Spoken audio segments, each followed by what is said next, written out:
A really complex, almost unbelievable journey. It's a fascinating one. We are going from the absolute mathematical purity of geometry, I'm talking about the geometry of a soccer ball, straight into the cold strategic infrastructure of global defense and, well, domestic surveillance. What's fascinating here is that the sources we received, they aren't theoretical, not at all. They lay out a practical blueprint for this comprehensive spherical mesh. They called it the Golden Dome. The Golden Dome, exactly. And it's designed to achieve total planetary coverage.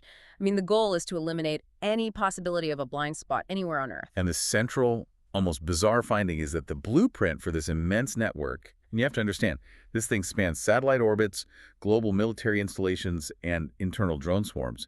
It's explicitly based on icosahedral geometry. Right, our Buckminster Fuller's famous buckyball. Yes, the buckyball. And we need to be really clear about this. We're talking about a system where the architecture is dictated by the precise vertices of a 20-face polyhedron.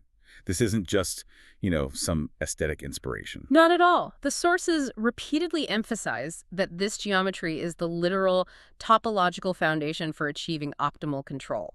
To really get why this geometry is so necessary, you have to understand the systemic shift that's underway. Right. The sources confirm the system is moving away from what they call static fortifications. So, think physical walls, fixed boundaries, and it's moving toward what they're calling homeostatic awareness.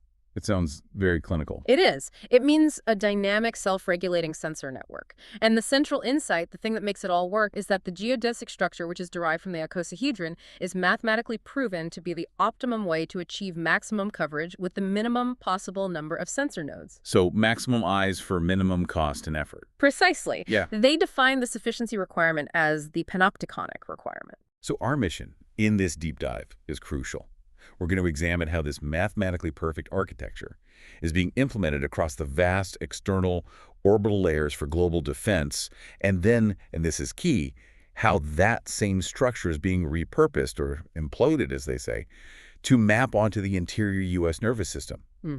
We'll trace its implementation in current U.S. defense initiatives, like the Pacific Deterrence Initiative, or PDI, and critically, how it provides the precise industrial and kinetic infrastructure required by the policy mandates outlined in Project 2025, specifically leveraging autonomous drone technology. And it really is a system of systems. Its resilience, its total coverage, it's all entirely dependent on the geometry.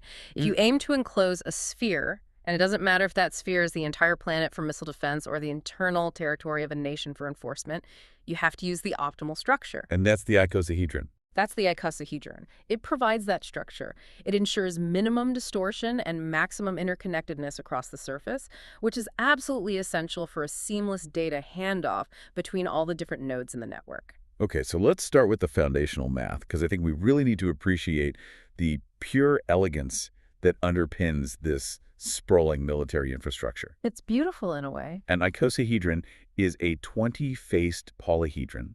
And crucially, for our purposes, it has 12 vertices, 12 points. And these points are mathematically determined to be the 12 optimal anchor points you need to get perfect spherical coverage. With no blind spots and, just as importantly, no redundancy waste, the efficiency here is just stunning. So the planners aren't looking for an aesthetically pleasing design. Oh no, they're looking for engineering viability. I mean, think about it. If you try to cover the planet using a cubic or a rectangular grid like our longitude and latitude lines, you get massive distortion. Right, everything gets stretched out and weird at the poles. Exactly. You get huge overlap near the poles, which wastes resources. It wastes computing power. But the geodesic structure, by contrast, it's uniform everywhere. Every node is equidistant from its neighbors. And the design has these built-in survival mechanisms. The sources, they frequently use the term graceful degradation. Which is a fantastic term. It is. And the geometry allows the sensor cones, and this could be anything, phased array radar systems or satellite line-of-sight cones, it allows them to overlap with the adjacent vertices by a perfect predetermined margin, usually somewhere between 15 and 30%. And what that means is, if one node fails, let's say a ground station gets taken out, or a satellite goes offline. The system doesn't collapse. Not at all. The adjacent nodes automatically expand their coverage just slightly, compensating and instantly closing that coverage gap. The system heals itself, kind of like a mesh. And that resilience, that's the defining feature of the buckyball structure when you apply it to defense. Okay, so let's apply this mathematical insight to the orbital layer. This is the roof of this global defense structure, what the sources are calling the Golden Dome. Right. The sources describe a new, vital tracking layer of satellites. And this layer is absolutely crucial for achieving the persistent awareness that's needed for Project 2025's stated focus on countering space-based weapons and, closer to home, neutralizing incoming cruise missile threats. And here is where the geometry becomes explicit. It's not implied. It's right there in the documents. This specific tracking layer is positioned in precisely 6 orbital planes. 6. That number feels arbitrary at first, until you look back at the icosahedron. Exactly. That specific number, 6 orbital planes, it maps directly to the natural 6-fold symmetry that's inherent in the icosahedron. It is the minimal number of planes required to create a perfect, non-redundant weave of satellites around the globe. So it's the most efficient pattern possible. The most efficient. And crucially, the sources note that this geodesic configuration is designed to guarantee that 95% of the Earth's locations will have at least 2 satellites in view at any given time. And 99% will have at least 1. So continuous tracking is basically guaranteed. It's guaranteed through topology, not just by overwhelming the sky with thousands of satellites. This is the very definition of the panopticonic requirement being fulfilled in orbit. So if you're a hypersonic missile or a naval asset or even just a person carrying a cell phone, the geometric placement of these 12 vertices and these 6 planes guarantees you are always seen. You are always handed off from one sensor to the next, simply because they've bring this down to the terrestrial layer. We need to see how the hard infrastructure, the actual U.S. military bases and deterrent sites, how they align with these 12 theoretical mathematical vertices. And this is where any initial skepticism about this just being an accidental convergence, it really starts to fade. The correlation analysis provided in the reports is highly, highly compelling. You're saying the placement of current U.S. strategic sites, especially the ones integrated into the Pacific Deterrence Initiative, they align almost perfectly with these geodesic optimal nodes. Almost perfectly. It's uncanny. Here's where it gets really interesting, because we are talking about staggering levels of correlation. Let's look at the PDI architecture, which, for our listeners, is the massive defense buildup aimed at countering major peer competitors in the Pacific. So the mathematical map, the one dictated by the icosahedron, it gives us the optimal location for ground stations and command centers. Okay, let's start with a specific one. Let's start with node 4. The mathematical optimum for this vertex is calculated at 26.57 degrees north, 144 degrees east. So this points to a spot in the Pacific just east of Japan. And the actual critical U.S. infrastructure site there. The island of Guam. And Guam sits less than 0.5 degrees offset from that geometric ideal. It functions as the exact kind of critical PDI node the math would demand, an essential forward operating base designed for sustained long-term presence and, crucially, missile defense. Less than half a degree. I just want to pause on that. That level of precision, it suggests one of two things.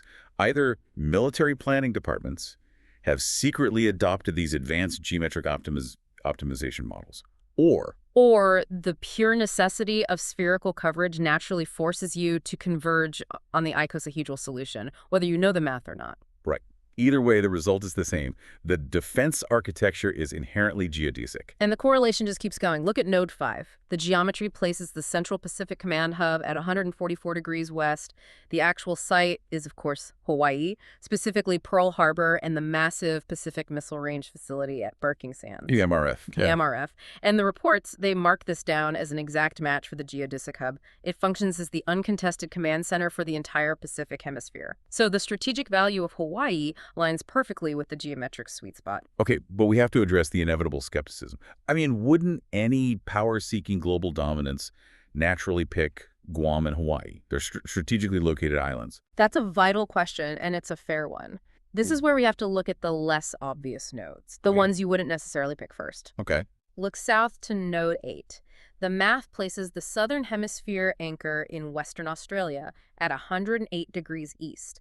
Now, this is not a common military hub that people think of. Not like Hawaii or Guam, no. Not at all.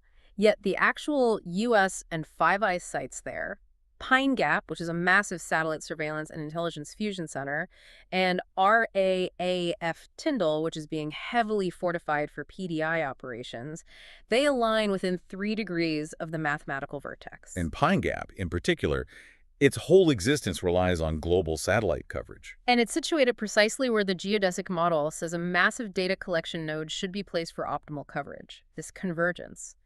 It really suggests a systematic application of this geometric principle across the globe, prioritizing coverage efficiency over, say, traditional geopolitical boundaries. And the continental U.S. anchors this structure as well. Of course.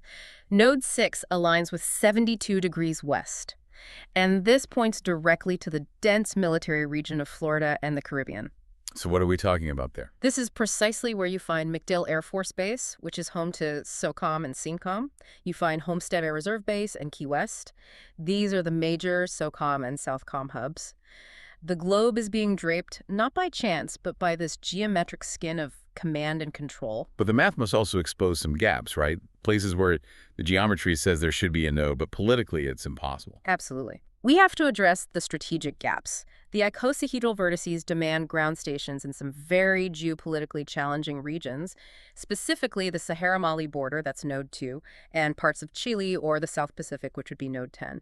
The report notes these areas have minimal presence. And the recent U.S. troop withdrawal from Niger, that fits right into that Sahara-Mali gap. It fits perfectly. It highlights the tension between the perfect geometric coverage the system requires and the messy, unpredictable political reality on the ground. So the system knows where its own blind spots are. These gaps are either deliberate omissions because of local constraints, or, and this is kind of the chilling thought, they are flagged internally as future expansion targets. Waiting for the moment the political will for true total closure ever materializes. Okay, now we need to shift our focus dramatically.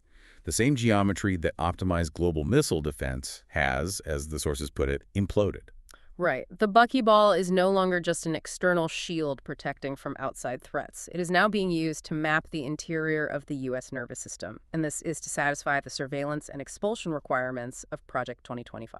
So this is not about building walls anymore. No, not at all. It's about establishing an internal surveillance mesh that is defined by these same geodesic principles. The sources are absolutely unequivocal that the linear geometries of old border policies are being replaced by a volumetric and geodesic security architecture. So the Golden Dome has landed, but instead of protecting the atmosphere, it's maximizing surveillance efficiency within the territory itself. And technology that translates this geodesic math into operational domestic security is a very specific platform, Anduril's Lattice operating system. This software is foundational to the whole concept. It is. It uses geodesic logic, the uniform angles, the uniform adjacencies of the icosahedron to fuse data from thousands of disparate sensors. It doesn't matter if they are ground towers, aerial drones, or satellites. It fuses them into one seamless, three-dimensional, real-time operating picture. Can you elaborate on that a bit? Yeah. Why is the geodesic logic so critical for this software? What problem does uniform adjacency actually solve? It eliminates what engineers call corner problems or seam failures. So imagine you're trying to track a moving object using a standard square surveillance grid like a checkerboard. As the object crosses from one square to the next, the handoff between sensors can slow down. Or the object might even momentarily disappear in the gap between the squares. But the geodesic design, because it's based on triangles and pentagons, ensures that when a target moves, they are handed off instantaneously and frictionlessly from one sensor cell to the next. They never leave the grid's line of sight. Never. Yeah. The system's topology guarantees continuous overlap. There are no corners to get lost in. And that seamless handoff is absolutely essential for the kinetic element, because Project 2025 mandates a wholesale change in how the system responds kinetically. We're moving away from expensive traditional defense interceptors, high-cost, low-variety missiles, and moving towards low-cost, high-variety autonomous drones. Yes. And the logic, which the sources explicitly cite from defense contracting white papers, is that quantity becomes its own quality. That's a famous line. It is, and it's the core philosophy here. The system achieves viability not by creating a single, expensive, impenetrable fortress, but by saturating the environment with cheap eyes and interceptors. If you can build 10 drones for the cost of one missile, you build the 10 drones, deploy them using this optimal geometric pattern, and you let the AI sort out the targets. So to realize this mass surveillance and interdiction capability, they require a multi-layered vertical mesh. This is the drone architecture that forms the domestic shield.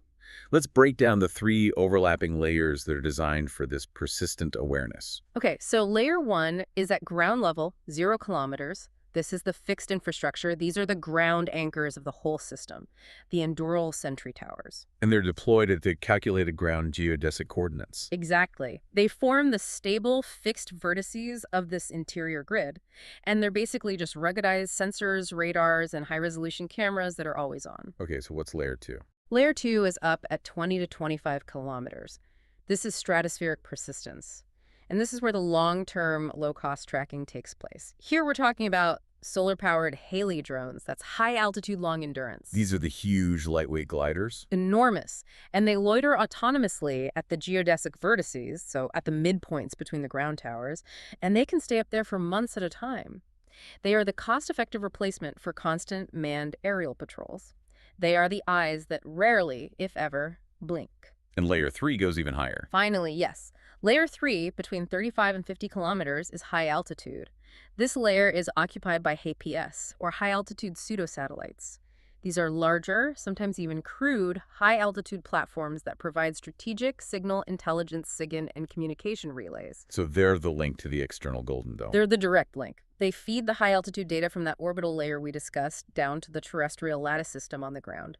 The 3 layers together ensure that if a target somehow evades the ground towers, They get picked up by the Hay drone. and if they go even higher, their signals are collected by the APS. It's a comprehensive trap.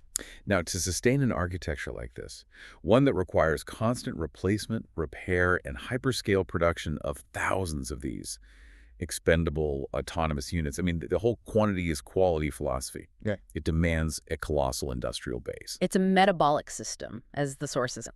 So we need to map the specific foundries of control that are required to manufacture, feed, and sustain this massive swarm, especially under the industrial mandates of Project 2025. And the domestic grid, just like a human body or any complex cybernetic system, it has to be organized by function.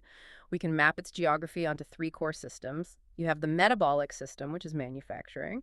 You have the sensory system, which is data fusion and R&D. And then you have the kinetic system, which is the physical application of force. Okay, let's start with the metabolic nodes, manufacturing the swarm. Right. The sources detail a really profound economic shift. The policy objective is to retool industrial America, what we traditionally call the Rust Belt, into the foundry of the Panopticon. Which is a highly calculated move. This isn't just happening by chance. It integrates major portions of the national economy directly into the security and surveillance apparatus. It becomes self-justifying. The geodesic grid has a perpetual need for new components, and that need becomes a powerful jobs program. The prime example of this is Columbus, Ohio. It's designated the node of production. This is where the whole concept of mass-produced autonomous defense is being realized. Yes, the report highlights that Endural Industries is constructing a facility there called Arsenal 1. Let's just take a moment to appreciate the scale here. Arsenal 1 spans 5 million square feet. That is nearly 115 acres of factory floor under one roof. This is not your traditional defense contractor depot. No, it's designed explicitly for hyperscale production. So why is that scale necessary? Because the system demands expendable, high-variety components. Arsenal 1 is dedicated to the automated, high-volume manufacturing of the core atoms of this digital border. The sentry towers for Layer 1, and the ghost drones, which are a type of autonomous aerial vehicle for rapid response. So it's moving from a bespoke military contracting model To a factory model, exactly. Making surveillance infrastructure as common and as replaceable as consumer electronics. The vast size of that facility just reflects the volume that is necessary to sustain a quantity over quality security doctrine. Okay, moving west, we encountered the logistical requirements of removal. Wichita, Kansas is designated as the node of transport. The vital aviation and logistics hub. And Wichita's role is entirely driven by Project 2025's Project Homecoming, which is the mass deportation plan that requires the movement of potentially millions of detainees. Wichita's existing aviation infrastructure is absolutely key here. Its giants will be responsible for the modification and the sustained maintenance of the entire ICE air fleet. Which involves what, exactly? Converting commercial airframes. Converting commercial airframes into secure transport vehicles, retrofitting them with security apparatus, and keeping them operational for high-volume, continuous expulsion flights.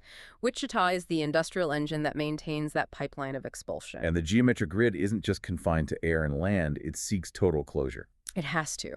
And we see specialized nodes that extend this geometric lattice into new kinetic edges. For example, McHenry, Mississippi, handles solid rocket motors, which are crucial for the traditional missile defense elements that still integrate with the Golden Dome. And there's an underwater component. A critical one. Quonset Point, Rhode Island, is specialized for the production of Dive LD autonomous underwater vehicles, or AUVs. Seamlessly beneath the waves. It does. This is driven by the need to counter asymmetric threats like narco-submarines or unauthorized maritime incursions. Quonset Point ensures that the geodesic coverage they've achieved in the air and on land is extended deep into the marine domain. The Golden Dome wraps around the coastline, confirming the system's mandate for total volumetric control. So if manufacturing is the body, the sensory nodes are the brain. This is where the massive data streams from the Sentry Towers, the Haley drones, and the satellites all converge and are fused into actionable intelligence. And the indisputable cognitive nexus of this entire system is Ashburn, Northern Virginia, also known as Data Center Alley. This relatively small area handles an incredible 70% of the world's internet traffic. It's unbelievable. But for our purposes, its most important feature is that it hosts the HART biometric database. That's Homeland Advanced Recognition Technology. So HART is the central repository of identity. Can you clarify what the Lattice operating system is actually doing here in Ashburn? The Lattice, based in Ashburn, is performing immediate geometric fusion. So it takes the real-time sensor data, the precise 3D location of an entity that's been captured by a drone in Texas or a Sentry Tower in Arizona, and it instantly fuses it with the rich biographical dossiers that are provided by Palantir case management software. And Palantir links publicly available data, legally accessible data. Right. From DMV records, utility bills, public school records, all the way to social media data, it constructs a detailed profile.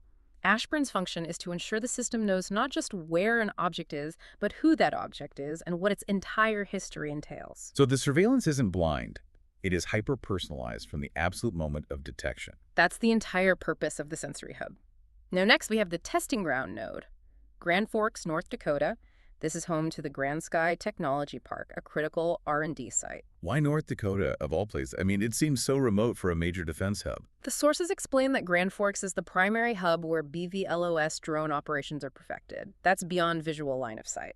So teaching drones to fly autonomously for long periods without a human pilot. Exactly, which is a requirement for that HCL layer we talked about. And the environment is the key factor, the extreme cold, the vast uninhabited terrain.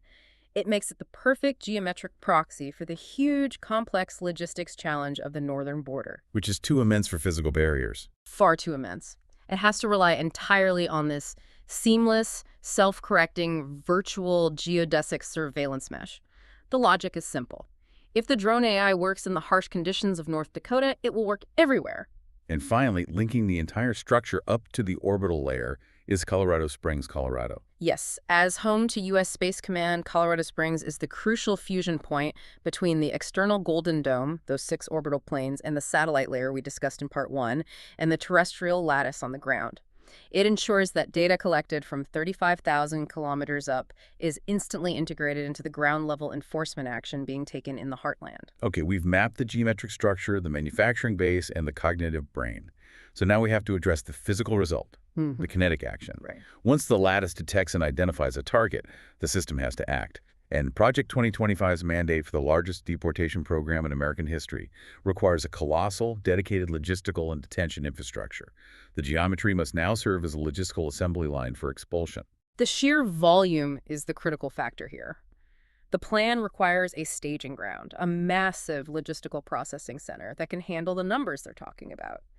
And San Antonio, Texas is identified as the hub for the required vast holding facilities. Can we even grasp the magnitude they are planning for? It's difficult. The plan outlines the need to process a daily target of 100,000 detainees. 100,000 per day? Per day. This necessitates the rapid construction of massive temporary facilities, primarily tents on existing military land, that serve as a kind of human capacitor. San Antonio's military hub status and its geographical position make it the optimal vertex for that initial processing before expulsion. So San Antonio is the buffer, but the initial capture happens elsewhere. That happens at the shield nodes right along the border itself. Eagle Pass in Del Rio, Texas. This is where you see the highest density deployment of Endural Sentry Towers. So this is where the virtual grid directs human interceptors. Yes.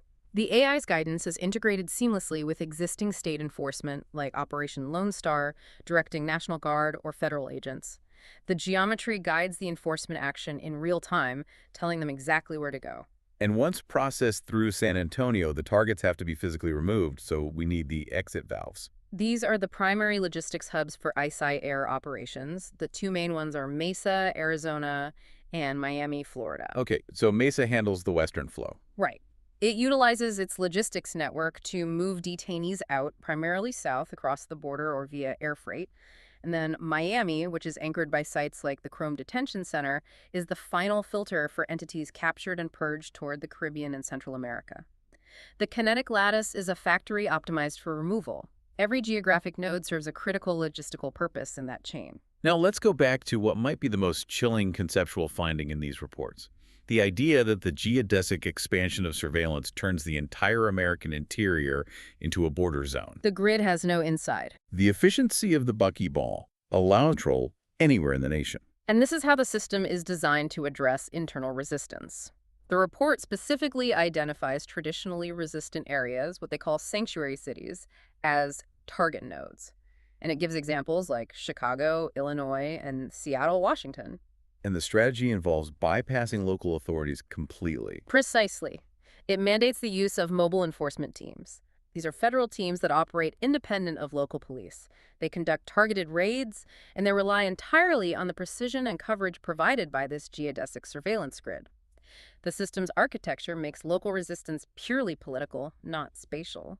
The geometry guarantees there is no place to hide. This brings us directly to the legal implications of all this. I mean, how does this comprehensive geodesic panopticon bypass constitutional protections, especially the Fourth Amendment, which protects against unreasonable searches? This relies entirely on the weaponization of a legal concept called the Third Party Doctrine. Okay, can you break that down for us? Sure. So the Third Party Doctrine, historically, means that if you voluntarily give your information to a third party, like a bank or a phone company, you generally waive your Fourth Amendment expectation of privacy regarding that data. So if I give my location data to Google Maps or a fitness app on my phone, I have, in a legal sense, already forfeited my privacy claim to that data. Exactly. So the system, leveraging the immense capital that Project 2025 provides, bypasses the need for warrants by simply buying what's called digital exhaust. Digital exhaust, that's our location data, behavioral metadata. All of it. They buy it directly from commercial data brokers. They can track the movement of citizens and targets using this commercially acquired data, which eliminates the need for judicial authorization. And the sheer volume of sensor data that's flowing through the Ashburn hub is instantly correlated with this purchased biographical data. And this is where the geometric efficiency becomes legally so consequential.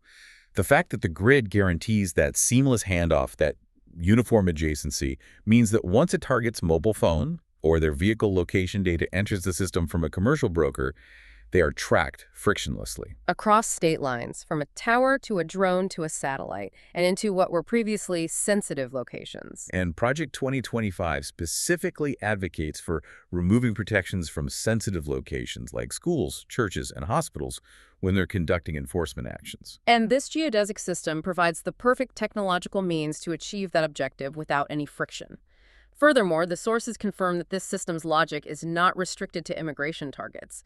We see the extension of biopolitical control. How so? They note the successful use of geofencing warrants to monitor movement and gather data related to reproductive health services.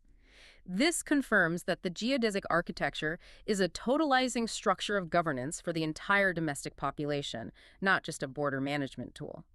The optimal geometry for defense becomes the optimal geometry for social control. So to recap this deep dive, we've established that the Golden Dome is not a physical wall.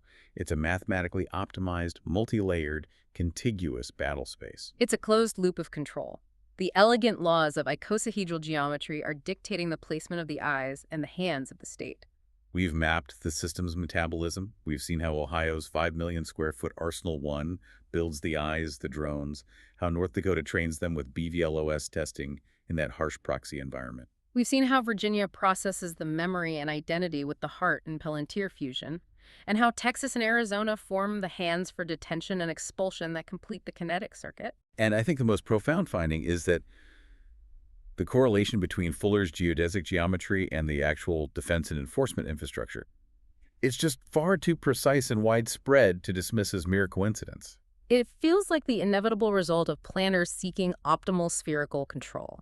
It's a panopticon designed by pure mathematics that minimizes cost and maximizes coverage and resilience. The Geodesic Panopticon is, as the report concludes, more than just infrastructure. It is a structure of governance. Yes. And whether the U.S. is addressing hypersonic threats from abroad with its orbital tracking layer or managing population flow internally with autonomous drone swarms, the solution is mathematically identical. Total, seamless coverage achieved from the fewest possible nodes. The geometry of the grid dictates the boundaries of freedom. So what does this all mean? If the geometry of the surveillance grid dictates maximum coverage from minimum nodes, if the very structure of the map itself is optimized for frictionless detection, what happens to the concept of privacy or sanctuary? Right. If every position on the map is merely an edge midpoint or a face center that's designed to seamlessly hand you off to the next autonomous sensor, where exactly does one stand outside the crystal? If the map itself is optimized for detection, is there any concept of an undocumented space left? That is the question we leave you to mull over. Thank you for joining us on this deep dive.